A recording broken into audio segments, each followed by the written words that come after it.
Alerta psicológica y legal en River Plate. La noticia que golpea el corazón del Monumental es el regreso forzado de Claudio Etcheverry. No vuelve por amor, sino por una cláusula de contención ejecutada por Bayer Leverkusen. Los alemanes lo han repatriado, porque falló en la adaptación, y River Plate se convierte, por contrato, en el laboratorio de desarrollo de un club europeo. El Diablito regresa con una cicatriz de exilio en el alma, la vergüenza de haber sido devuelto, y la presión de un segundo ciclo que es, en realidad, un examen final. La bomba que detona es la voz de Marcelo Gallardo, el sensei psicológico, que rompe el silencio para asegurar la operación. Gallardo no ve un fracaso, sino una oportunidad para aplicar el psicoanálisis deportivo y reencauzar al talento. El spoiler es de un riesgo altísimo. River Plate jugará la Copa Libertadores con un 10, que es un activo ajeno, bajo un contrato de servidumbre que exige que el club pague una cuota de desarrollo y garantice minutos. La pregunta que debe hacerse el hincha es obligatoria. ¿Podrá el Diablito curar su herida emocional bajo la presión de ser un empleado de Leverkusen? ¿Es River Plate un club lo suficientemente maduro para aceptar ser un laboratorio? Suscríbanse ahora, dejen en los comentarios su opinión sobre el drama psicológico del Diablito, y analicemos a fondo el acuerdo secreto que ata a River Plate a los caprichos del fútbol alemán. Capítulo I. El estigma de la devolución y la cicatriz del exilio. Claudio Etcheverry no vuelve. Ha sido devuelto. El estigma de la devolución es la carga emocional más pesada que trae consigo el Diablito. El exilio express a Bayer Leverkusen terminó en un fracaso rotundo de adaptación, y el jugador se siente humillado, herido en su orgullo de promesa. La cicatriz del exilio es la inseguridad de saber que fue demasiado liviano, demasiado lento para la exigencia física y táctica de la Bundesliga. Esta cicatriz psicológica es el principal desafío de River Plate. El Diablito ya no es el juvenil irreverente que se fue. Es un jugador que duda, que teme errar y que necesita un entorno de contención absoluta. La presión del segundo ciclo, que para él es un examen de reválida, se suma al peso de la devolución. River Plate no solo está contratando a un 10, está contratando a un paciente que necesita sanar su trauma europeo. Si el club no logra curar esta herida emocional, el talento del Diablito se paralizará y el proyecto de redención fracasará. Capítulo 2. El acta de insuficiencia. El demoledor informe médico táctico. El Bayer Leverkusen, con su frialdad científica, emitió un acta de insuficiencia, un demoledor informe médico táctico que explica la repatriación forzosa de Claudio Etcheverry. El informe se centra en 3 puntos innegociables. Primero, la insuficiencia física en el tren inferior y la falta de masa muscular para el contacto constante. El Diablito perdía el 70% de los duelos individuales, lo que comprometía la estructura defensiva. Segundo, la disfunción táctica en el pressing y el retroceso. Etcheverry no lograba asimilar la mentalidad defensiva alemana, dejando un agujero en el mediocampo. Tercero, la fragilidad mental bajo la competencia adulta. La presión de la banca y la soledad del exilio generaron una inconstancia en el rendimiento que preocupó a los alemanes. El informe es una guía de trabajo para River Plate. El Diablito debe ganar masa muscular, asimilar el sacrificio defensivo y recuperar la confianza. Leverkusen no lo abandonó. Lo envió a un centro de rehabilitación de talentos con una lista de tareas. Capítulo 3. El laboratorio River Plate y el contrato de servidumbre. El regreso de Claudio Etcheverry no es una transferencia. Es un contrato de servidumbre que convierte a River Plate en el laboratorio de desarrollo de Bayer Leverkusen. El acuerdo es humillante en lo legal y arriesgado en lo deportivo.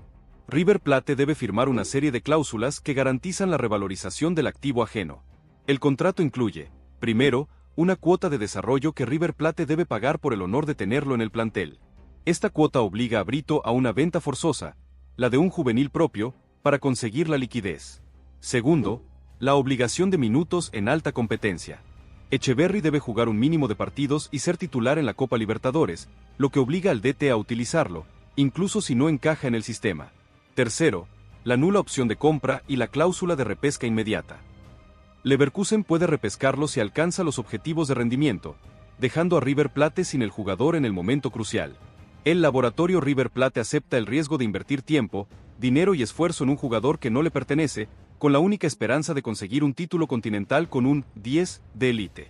Capítulo 4. Gallardo, el sensei psicológico, y el plan de blindaje emocional. La intervención de Marcelo Gallardo en el regreso de Claudio Etcheverry es menos una orden y más un psicoanálisis deportivo. Gallardo, con su conocimiento del club y del jugador, es el único que puede aplicar el plan de blindaje emocional que el Diablito necesita. El plan de Gallardo tiene 3 pilares. Primero, la licencia para errar. Gallardo exige que el nuevo DT, Crespo o quien sea, le dé la confianza total para gambetear y arriesgar sin el castigo de la banca. El Diablito debe recuperar la alegría de jugar. Segundo, el mentorazgo silencioso. Gallardo se ofrece como una voz de consulta para Etcheverry, un sensei que lo guíe en la gestión de la presión y la cicatriz del exilio. Tercero, la ética del sacrificio. Gallardo exigirá al Diablito que, a cambio de la licencia creativa, asuma un compromiso físico total, entrando al gimnasio y al trabajo de fuerza. La voz de Gallardo es la única que Etcheverry respeta totalmente. Capítulo V. El 10. Impostor. La crisis de identidad de la posición. El regreso de Claudio Etcheverry expone la crisis de identidad de la posición de 10 en el fútbol moderno y en River Plate. El 10 romántico, el que espera la pelota para inventar, es un 10 impostor en el sistema actual, que exige volantes todoterreno. El Diablito debe redefinir su rol. Ya no puede ser solo el artista, debe ser un artista con pulmones. El desafío táctico de River Plate es cómo encajar al 10 sin romper el equilibrio defensivo. El nuevo DT, Crespo, debe crear un sistema que proteja la espalda de Etcheverry, utilizando un 5 de contención indiscutible, como Guido Rodríguez, si se da su fichaje, y volantes externos que cumplan la doble función. La crisis de identidad del 10 se resuelve con el sacrificio. Etcheverry debe demostrar que puede ser el artista que gambetea y el obrero que presiona. Capítulo B. El enemigo interno, la resistencia del vestuario y los celos. El regreso de Claudio Etcheverry, bajo la figura de una imposición de Leverkusen y Gallardo, genera un enemigo interno en el vestuario. Los jugadores que se quedaron y lucharon por un puesto, los obreros del mediocampo, verán con recelo la llegada del Diablito, que regresa de un fracaso europeo con la camiseta 10 y la obligación de minutos. Los celos del vestuario son un riesgo de quiebre. El nuevo DT debe ser un líder unificador, utilizando la autoridad de Gallardo para imponer un código de aceptación. La clave es que los referentes, Armenia, Enzo Pérez, abracen la llegada del Diablito y lo blinden de la crítica interna. El enemigo interno es más peligroso que cualquier rival. Etcheverry debe ganarse el respeto con sacrificio y humildad, demostrando que su talento es un beneficio para el equipo y no un capricho de la dirigencia. Capítulo 7. La hipoteca del futuro, la venta forzosa y el costo del sueño. El contrato de servidumbre del Diablito exige una hipoteca del futuro para River Plate. La cuota de desarrollo que River debe pagar a Leverkusen, sumada al alto salario que debe asumir, obliga a Jorge Brito a una venta forzosa de un juvenil propio con cartel europeo. Esta venta, por una cifra alta y en euros, es el costo del sueño de tener a Etcheverry. La hipoteca del futuro es que River Plate debe sacrificar un activo propio por el desarrollo de un activo ajeno. La dirigencia debe justificar esta venta como un mal necesario para conseguir la jerarquía que el equipo necesita para la Copa Libertadores. El costo del sueño es que River Plate compromete su patrimonio futuro por un beneficio deportivo inmediato. La pregunta que debe hacerse el hincha es si el Diablito vale el sacrificio de un juvenil propio. Capítulo 8. El vuelto, Ceneice y el uso mediático de la humillación. El regreso de Claudio Etcheverry a River Plate es el vuelto Ceneice que Boca Juniors utilizará para la humillación mediática. La prensa cercana a Riquelme explotará la narrativa del reciclaje de talentos fallidos y la servidumbre contractual de River Plate. El uso mediático de la humillación es total.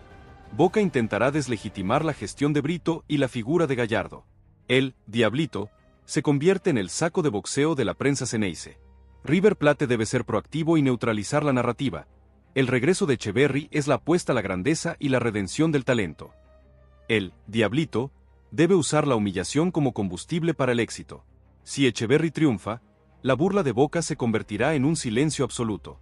Capítulo 9. La última bala. El examen final de la Copa Libertadores. La Copa Libertadores es el juicio del campo, la última bala de Claudio Etcheverry para demostrar que su talento no es un espejismo.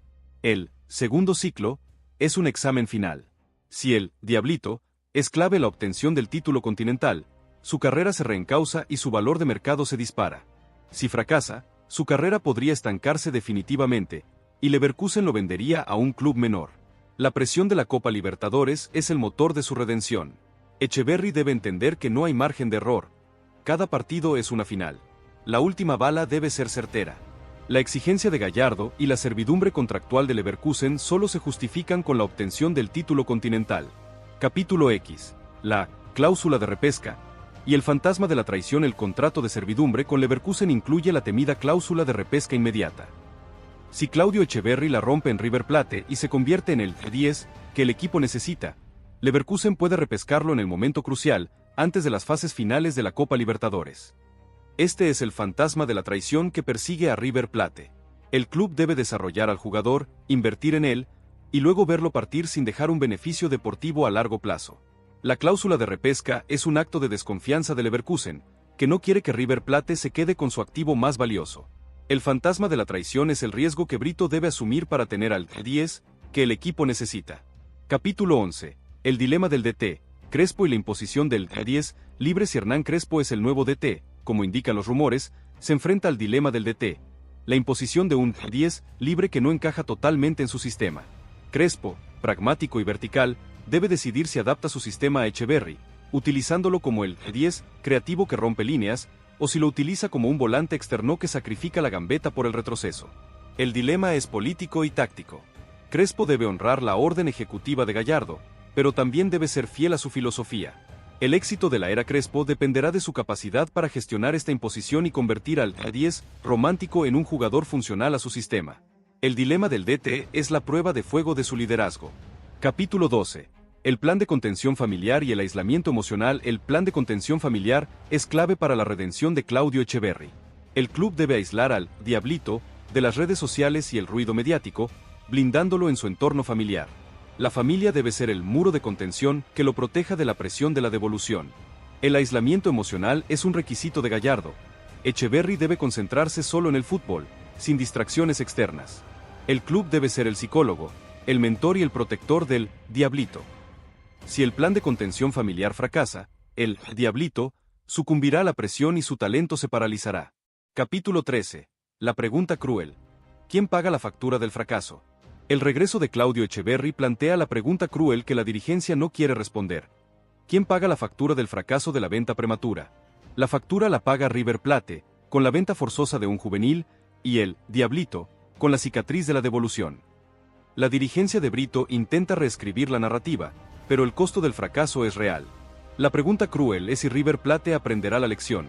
No se debe vender un talento prematuramente sin asegurar un plan de desarrollo. La factura del fracaso es la hipoteca del futuro. Capítulo 14. El Diablito, bajo el microscopio. El escrutinio permanente. Claudio Etcheverry jugará su segundo ciclo bajo el microscopio de la hinchada, la prensa y Leverkusen. El escrutinio será permanente. Cada gambeta, cada error, cada gesto será magnificado. El Diablito debe ser consciente de que no tiene margen de error. El escrutinio permanente es la prueba de fuego de su madurez. Solo un rendimiento superlativo y la obtención de títulos serán la prueba de su redención. El club debe blindarlo de este escrutinio, pero el jugador debe ser fuerte para soportarlo. Capítulo 15. El juicio final, la redención forzada y la pregunta de cierre. El regreso de Claudio Etcheverry a River Plate, con la cicatriz del exilio y el contrato de servidumbre, es la redención forzada que la dirigencia y Gallardo le imponen. El Diablito tiene la última palabra. Debe demostrar que es más fuerte que su fracaso. La pregunta que debe responder el hincha, y que definirá el futuro del Monumental, ¿es la redención forzada de Claudio Etcheverry una jugada de ajedrez maestra de Gallardo y Brito o es el mayor riesgo psicológico y contractual que River Plate ha asumido en su historia reciente? ¿Podrá River Plate, como laboratorio de desarrollo, ganar la Copa Libertadores con un 10 que no le pertenece? El telón de la redención se levanta, y el juicio final está a punto de comenzar.